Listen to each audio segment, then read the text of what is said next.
இருக்கிறவங்க என்ன முடிவு பண்றாங்களோ அதை தானே பாஸ் நாமளும் செய்ய முடியும்.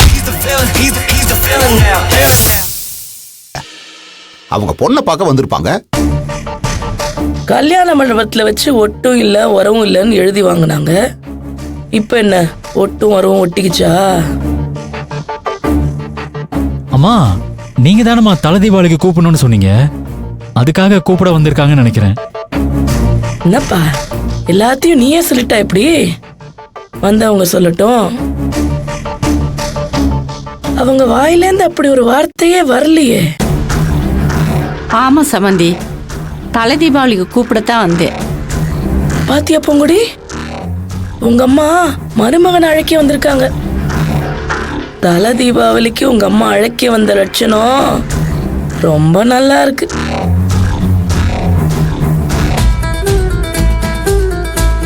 மகேஸ்வரி, என்ன பழக்கம் இது? வந்தவங்களை நிக்க வச்சு பேசிக்கிட்டு. நீங்க உட்காருங்க சம்மந்தி, உட்காருங்க. இருக்கட்டுனே, உட்காருங்க, பரவாயில்ல உட்காருங்க. சரி, இப்ப சொல்லுங்க. அதான் சொன்னாங்களே தலை தீபாவளிக்கு அழைக்க வந்திருக்காங்கன்னு. ஏன் அது அவங்க சொல்ல மாட்டாங்களா? அது இல்ல அத்தை. பூங்கொடி நீ ஒரு நிமிஷம் இரு.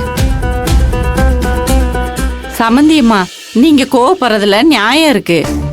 உங்க பையனோட கல்யாணத்தை அப்படி நடத்தலாம் இப்படி நடத்தலான்னு நீங்க மனசுல ரொம்ப கற்பனை பண்ணி வச்சிருப்பீங்க. ஆனா திடுத்துப்புன்னு பூங்கொடி கழுத்துல தாலி கட்டுற மாதிரி ஆயிப்போச்சு. அது மட்டும் இல்லாம கல்யாண மேடையில பூங்கொடியோட அப்பா உங்களுக்கு எங்களுக்கு ஒண்ணு இல்லைன்னு எழுதி கொடுக்க சொல்லிட்டாரு. இதெல்லாம் உங்க மனசை கஷ்டப்படுத்தி இருக்கோம். அதை என்னால புரிஞ்சுக்க முடியுது. நடந்த எல்லா தப்புக்கும் சேர்த்து நான் உங்ககிட்ட மன்னிப்பு கேட்டுக்கிறேன். நடந்த எதையும் மனசுல வச்சுக்காதீங்க சம்மந்தி. கல்யாணம் தான் நீங்க நினைச்சது மாதிரி நடக்கல. தலை தீபாவளியாவது நல்லபடியா செய்முறை செஞ்சு அனுப்பணும்னு நினைக்கிறோம்.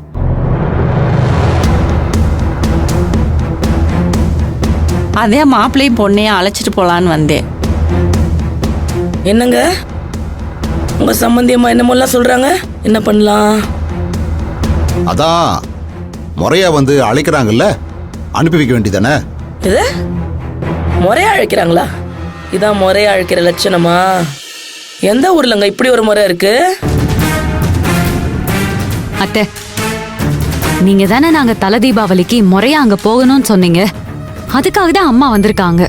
ஏன் உங்க வீட்டு தோட்டக்காரனையோ வேலைக்காரனையோ அனுப்பிச்சு அழைக்க சொல்லிருக்கலாம்ல? இதுதான் என் பிள்ளைக்கு கொடுக்கற மரியாதை. அத்தை, நீங்க இப்ப என்ன சொல்ல வரீங்கன்னு எனக்கு புரியல. ஏய் சும்மா நடிக்காத. நான் என்ன ஒண்ணும் தெரியாத பப்பாவா? குழந்தை மாதிரி பேசிக்கிட்டு இருக்க.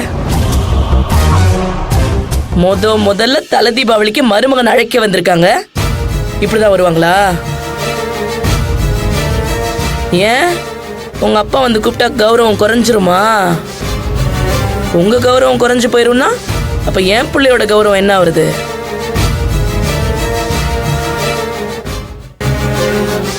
அம்மா, யாராவது ஒருத்தர் வந்து கூப்பிடுறாங்கல்ல, அது போதாதம்மா. சரவணா, நீ அமைதியா இருப்பா. நான் உனக்காக தான் பேசிக்கிட்டு இருக்கேன். சாணிய கரைச்சி ஊத்தி விளக்க மாத்தால அடிப்பாங்க. போய் வாங்கிட்டு வா. அம்மா இல்லம்மா, அது வந்து பாருப்பா, உனக்கு வேணும்னா உன் பொண்டாட்டி குடும்பம் முக்கியமா இருக்கலாம். தாராளமா போ, என்ன எதுவுமே கேட்காத. அம்மா இல்ல இந்த வீட்டோட கௌரவம் தான் முக்கியம்னு நினைச்சேன்னா என் பேச்ச கேட்கறதா இருந்தா எதுவும் பேசாம கொஞ்சம் அமைதியா நில்லு. சொல்லு பூங்கொடி, என்ன பண்ணலாம்? இல்லம்மா, நீங்களே சொல்லுங்கம்மா. இங்க பாருப்பா, அவங்க சொல்றதுக்கெல்லாம் ஆடுறதுக்கு நம்ம ஒன்றும் அவங்க வச்சு ஆளு கிடையாது. நான் தான் சொன்னேன்ல, உங்க மாமனார் ஒரு வீம்பு பிடிச்சவரு, அவர் வரமாட்டாருன்னு. இப்ப நான் சொன்னதானே சரினாச்சு? சொல்லு பூங்குடி, நீ தானே எங்க அப்பா வருவாரு கூப்பிடுவாரு அப்படி இப்படின்னு என்னென்னமோ சொன்ன. அதுக்கு தானே அப்பா அவருக்கு பதிலா அம்மாவை அனுப்பி விட்டுருக்காரு. அப்போ உங்க 2 பேருக்கு பதிலா தேன்மொழியும் புருஷனை அனுப்பி வைக்கவா?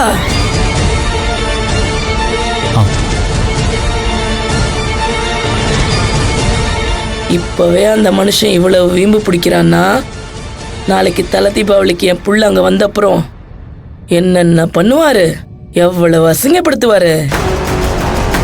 ஐயோ அத்தை, அந்த மாதிரிலாம் எதுவும் பண்ண மாட்டாரு. அப்படின்னு அவரு வந்து கூப்பிட்டுருக்கலாமே, ஏன் வரல? நீங்களே சொல்லுங்கம்மா, ஏன் நீங்க உங்க வீட்டுக்காரோட வரல? இல்லைங்க, அது வந்து நான் ஏன் உங்களால பதில் சொல்ல முடியல? சொல்லவும் முடியாது. ஏன்னா உங்க புருஷன் யாருங்கிறது உங்களுக்கு தெரியும். இதோ இங்க நிக்கிறாளே உங்க பொண்ணுக்கும் தெரியும், எங்க எல்லாருக்கும் தெரியும், இந்த ஊருக்கே தெரியும். என் புள்ள தலை தீபாவளிக்கு போகணும்னு சொன்னதே நான் தான். ஆனா அதுக்காக இப்படியெல்லாம் அனுப்பி வைக்க முடியாது. மரியாதை தர இடத்துக்கு மட்டும்தான் என் புள்ளைய நான் அனுப்பி வைப்பேன். ஐயோ, மரியாதை குறைவெல்லாம் நடக்காத சம்மந்தி. நான் நல்லபடியா கவனிச்சு அனுப்புவேன். அப்படின்னு உங்க புருஷனை வந்து கூப்பிட சொல்ல வேண்டியதானே? என்ன பதிலையே காணோம்? எனக்கு தெரியும் நீங்க யாருன்னு தெரியும், உங்க புருஷன் யாருன்னு தெரியும். அந்த ஆளை பத்தி எங்க அப்பா வந்து கூப்பிடணும், அவ்வளவுதானே. அவர் வருவாரு. எப்போ? உங்களுக்கு அவர் வந்து கூப்பிட்டா போதும்ல. ஐயோ, இதைத்தானே நான் ஆரம்பத்துல இருந்தே சொல்லிட்டு இருக்கேன். வேற எதுவுமே இல்லையே. என்னங்க? அவரு கண்டிப்பா வருவாரு அத்தை. வந்து கூப்பிடுவாரு. அதுக்கப்புறம் நீங்க எங்களை அனுப்பி வச்சா போதும். பாப்போம் பாப்போம். அப்படி மட்டும் ஒண்ணு நடக்கல, நான் மனுஷியாவே இருக்க மாட்டேன்.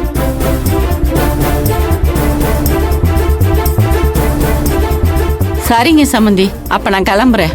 போயிட்டு உங்க புருஷனோட வாங்க, மத்ததெல்லாம் அப்புறம் பேசிக்கலாம். வரேம்மா. வாங்க அத்தை. வரேன் வரேனே. சரவணா, வாங்க சரவணா. வந்துடுறேன். வா.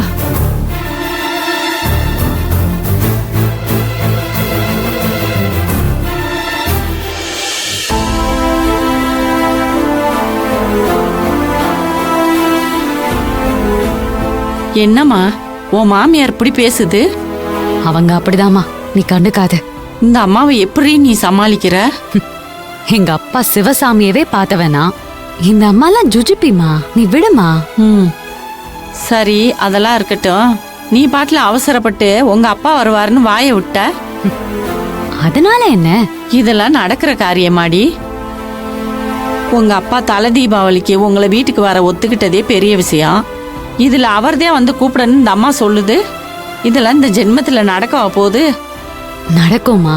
எப்படி சொல்ற? அப்பா எங்களை வீட்டுக்கு வர்றதுக்கு ஒத்துக்குவாருன்னு நீ நினைச்சியா? இல்ல.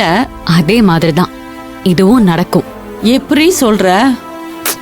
அதெல்லாம் நான் பாத்துக்கிறேம்மா, நீ கவலைப்படாத.